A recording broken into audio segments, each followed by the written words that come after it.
지난 시간에 우리가 이어서 하지 못한 부분이 있죠. 이렇게 이것이 이제 보이지 않는 하나님, 이게 하늘이고 이게 보이는 하늘이라고 하면 이 보이지 않는 하늘과 보이는 하늘과의 지평융합, 이렇게 교집합이라고 그러죠. 수학에서 얘기하면 이걸 교집합이라고 하죠. 교집합. 교집합은 여기에도 속하고 여기에도 속하는 거죠. 예. 소위 집합애와 이 교집합해서 이렇게 이제 표지하지 않습니까? 그러니까 여기 이 공간에서 누가 역사하고 누가 활동하고 있느냐라는 것입니다. 그게 이제 이 시공간의 집합인데, 여기는 천사와 사탄이 역사를 하고 있는 공간이 바로 이 공간이라는 거죠. 예. 그래서 우리들이 살고 있는 이 역사, 그리고 욥기에 보면은 하나님의 그 보좌회에 누구도 참석하죠? 사탄도 참석하죠. 그러니까 제가 발견해 놓은 성경 안에서 발견해 온 이 세 개의 공간, 세 개의 하늘의, 세 가지 하늘의 지평융합이라는 이것이 성서에서 이렇게 나타나기 때문에 이건 내가 뭐 만들어낸 게 아니라 성서에 있는 것을 제가 찾아서 조직적으로 새롭게 종합해 놓은 거죠. 그래서 여러분이 욥기를 읽게 되어지면 어느 동안에는 뭐 천사가 가고 마귀도 갖다 놓고, 너 사탄 도더라도 반연 중에 누가 욥처럼 의로운 사람 보지 않느냐 그랬더니, 뭐 하나님이 그게 은혜 주시니까 그렇죠. 그럼 네가 한번 가서 시험해봐. 그래서 이쪽으로서 다시 욥의 이 세계에 와서 이렇게 하지 않습니까? 그러니까 이런 것들이, 이런 인지 구조가 여러분의 머릿속에 그렇게 이렇게 구조가 되어 있지 않으면 성경을 읽을 때 왜 그런가라고 해서 설명할 길이 없는 거예요. 예. 그래서 이 지역에서 역사하시는 이 구역에서 이 시공간의 지평융합, 여기서 활동하는 존재가 누구냐? 이게 하나님의 사자와 사탄 마귀가 바로 그거다 합니다. 자, 6절 읽어가면서 지난번에는 말씀드렸지만 원고가 뭐 매번 많이가 없으니까 지난 시간에 가졌던 원고를 가져오세요. 안 됐으면 저거 두 개 한 가지만 오시면서 좀 읽어보시고 그러면 쉽게 이해가 될 수 있습니다. 앞절에서 우리는 보이지 않는 하늘과 보이는 하늘의 지평융합, 곧 공존에 대하여 살펴보았다.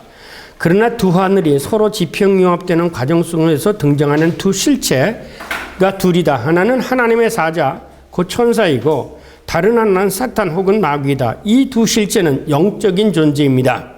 그런데 이 영적 존재가 활동하는 영역 역시 보이지 않는 영적 세계와 보이는 하늘, 이 지상의 하늘이 융합되는 것입니다. 이 영역을 필자는 앞에서 언급한 보이는 하늘과 보이지 않는 하늘과 구분하여 화욕된 영적 하늘이라고 지칭하고 있습니다. 제가 이제 이거는 제가 이거를 뭐로 칭하면 좋겠까?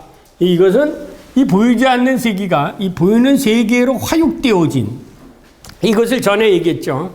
이것을 이 라틴어로 얘기하면 인카네이션이고 헬라어로 얘기하면 히포스타시스라고 그랬죠. 예. 그래서 그 관용, 그래서 히포스타지어르테 가이스트 힘멜, 제가 독일어로 어떤 보이지 않는 영적 실체가 육체를 입은 영적 하늘이다. 이렇게 저는 이제 명명을 한 겁니다. 이걸 화욕된 그대로 해서 히포스타지어르테 가이스트 힘멜, 그냥 영어로 독일어로 얘든지 혹은 화욕된 영적 하늘이라는 것입니다. 화욕된 영적 하늘이란 보이지 않는 영적 세계가 보이는 영적 세계 속으로 내재 들어오는 것. 예를 들면 여러분이 이 용어론 같은 건 뭐야? 몰트만이 이제 창조를 짐줌 테오리라는 말을 한답니다. 짐줌이라는 그런 수술이 쭉 축소되어지는 거. 이제 그렇게 하듯이 이제 학자가 이런 거를 발견하고 나서 처음으로 자기가 쓰면 그 사람이 이제 용어를 만들어낸 거가 되죠. 그러면 제가 말하는 이 화욕된 영적 하늘이라는 게 뭐냐면 이 보이지 않는 세계가 보이는 세계로 침투해 들어오는 거예요. 해서 보이는 세계의 역사 안에 있지만 실질적으로는 보이지 않는 세계에서 있다라는 거죠. 이게 흡수된 거. 이 화욕된이 영적 하늘에서 인간은 하나님 사자의 도움을 받을 수 있고 혹은 사탄 마귀의 유혹과 시험을 받을 수도 있다. 어쩌면 우리는 그러기 때문에 여러분이 우리의 싸움은 혈과 육의 싸움이 아니라 영적 싸움이라고 해요. 그리스도인의 삶은 주로 여기서 이루어집니다. 믿지 않는 사람들은 여기서 이루어지는 거고 그리스도인들의 삶은 주로 여기서 살게. 그래서 너희들의 혈과 육의 싸움이 아니라 영적 싸움이다.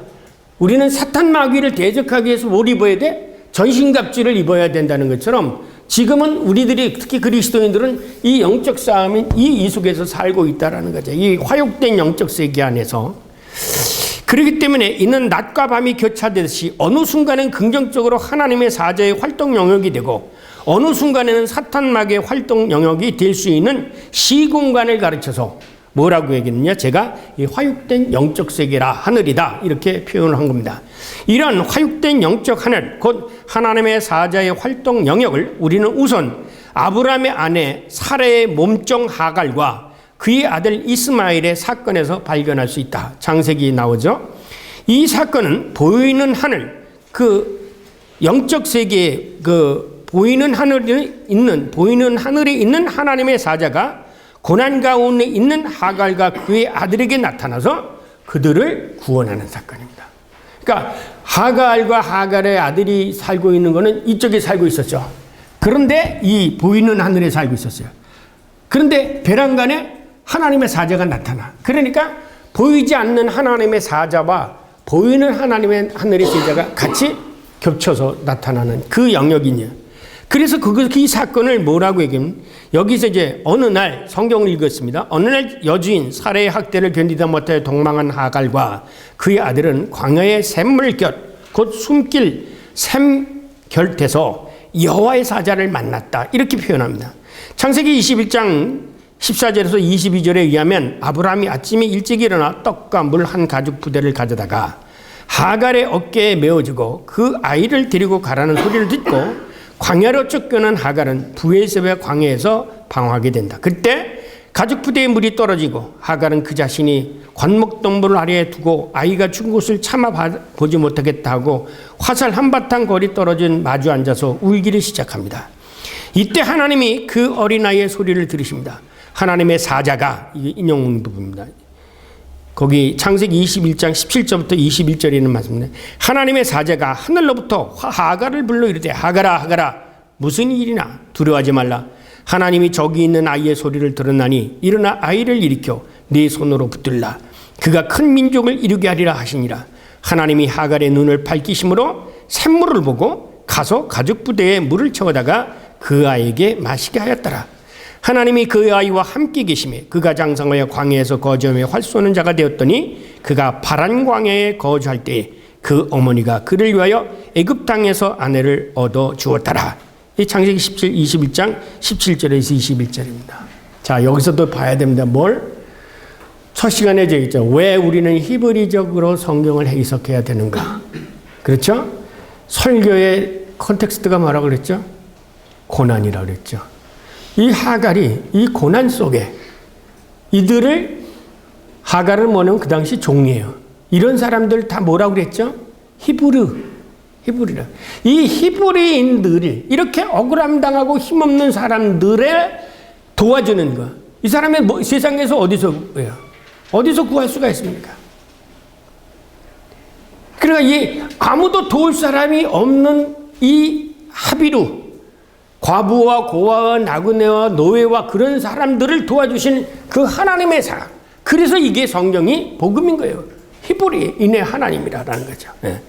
자, 여기서 우리는 뭐를 보게 되냐면 이 사건에 의하면 여호와의 사자가 활동하는 영역은 보이는 세계다. 이 보이지 않는 영적 존재에 존재하는 본래 사자는 보이지 않는 영적 존재이죠. 보이지 않는 세계에 존재했던 그 사자가 이 보이는 세계, 이 세상의 시공간으로 육신을 입고 내재에 들어온 것이다. 굵은 것이.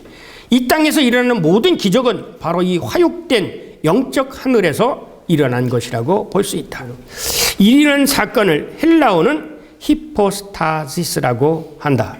즉 보이지 않는 실체가 보이는 실체를 입는 사건을 가르쳐서 히포스타스. 그래서 거기에서 히포스타지어테 가이스트 힘멜, 보이지 화육된 영적 하늘. 이와 유사한 사건이 옥에 갇힌 베드로가 천사의 도움으로 옥을 탈출하는 사건에도 유형론적으로 재현된다. 넘어가겠습니다. 8페이지 이상 이 두 사건에서 공통적으로 나타나는 것은 우리들이 살고 있는 이 시공간의 하늘로 보이지 않는 하늘에 있는 하나님의 사자가 화육되어 들어온 것이다. 이것은 왜 이게 중요한 거냐면 이것이 인정이 되어지면 보이지 않는 하나님의 아들이 보이는 이 세계에 육신을 입고 임할 수 있다는 것이 예수 그리스도 하나의 사건 속에서만 일어나는 게 아니라 이미 구약에서도 있었고 또 예수 그리스도 이후에도 있었다는 것이죠. 그렇기 때문에 어떻게 사람이 하나님의 아들이 육신을 입고 오느냐라는 그것을 의심하는 사람들에게는 이 보이지 않는 하늘의 영적 존재가 보이는 이 세계에 육신을 입고 들어오는 이런 사건들이 성경에는 비일비재하게 나타나는 거죠.